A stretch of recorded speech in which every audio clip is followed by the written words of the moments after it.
हमारा रहन सहन शुद्ध होना चाहिए। साबुन से हाथ धोना शुद्धता है, लेकिन मिट्टी से हाथ धोना पवित्रता है।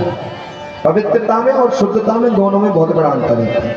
आचार शुद्धि, भागवत में लिखा है आचार्य हीनम न पुनन्ति वेदा। आचार विचार की हमेशा शुद्धि रखो। माँ को माँ मानो, बहन को बहन मानो, किसी अन्य महिला को भी जिस प्रकार से अपन घर में, क्योंकि नजर का इलाज हो सकता है, नजरिए का इलाज नहीं हो सकता है। ध्यान देना। व्यवहार शुद्धि, तुम कितनी भी डिग्री कर लो, कितने भी बड़े कलेक्टर बन जाओ, सीएम बन जाओ, लेकिन बुजुर्गों का, संतों का सम्मान, माता पिता का सम्मान करना मत भूलो। कभी कभी हम मन को दोष देते, महाराज हमारा मन नहीं मानता।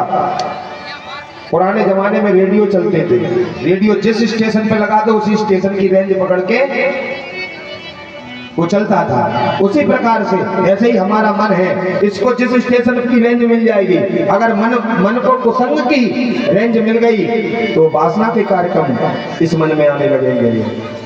इसलिए इसे सत्संग में लगाइए, उपासना में लगाइए। आचार्य सुखदेव जी कहते हैं, राजन परीक्षित, अब मैं तुम्हें 24 गुरुओं की कथा सुनाता हूँ, ध्यान से सुने। एक दत्तात्रेय जी थे, दत्तात्रेय जी के 24 गुरु थे। पहला गुरु पृथ्वी को बनाया, पृथ्वी से सीखा कि सहन शक्ति होनी चाहिए इंसान के अंदर। दूसरा गुरु मैंने वायु को बनाया, वायु चलती तो है पर दिखती नहीं है, ऐसे ही संत को हमेशा छिपके रहना चाहिए समाज में। मैंने आकाश को गुरु बनाया, जल को गुरु बनाया, जल से मैंने क्या सीखा, बोले ऐसी वाणी बोलिए मन का आपा खोए, और को शीतल करे और आपो शीतल होए। मैंने अग्नि को गुरु बनाया, और मैंने सूर्य को गुरु बनाया, चंद्रमा को गुरु बनाया, अजगर को गुरु बनाया। बोले अजगर से क्या सीखा, बोले अजगर करे न चाकरी और पंछी करे न काम, और दासी मलूका कह गए सबके दाता। मैंने अजगर को गुरु बनाया। संत को हमेशा एक जगह पर बैठ कर रहना चाहिए, यदि संत बने हो तो। नहीं, संत तो कहीं घूम रहे इधर उधर। अजगर कभी कहीं नहीं जाता, उसको बैठ के भोजन मिलता है एक जगह पे, कभी शिकार करने नहीं जाता।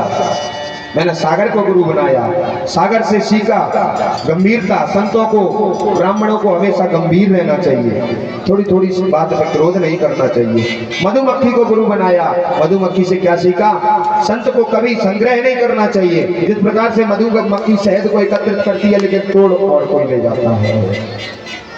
आचार्य सुखदेव जी कहते हैं, राजन परीक्षित, मैंने सर्प को गुरु बनाया, भृंगी कीट को गुरु बनाया, हाथी को गुरु बनाया।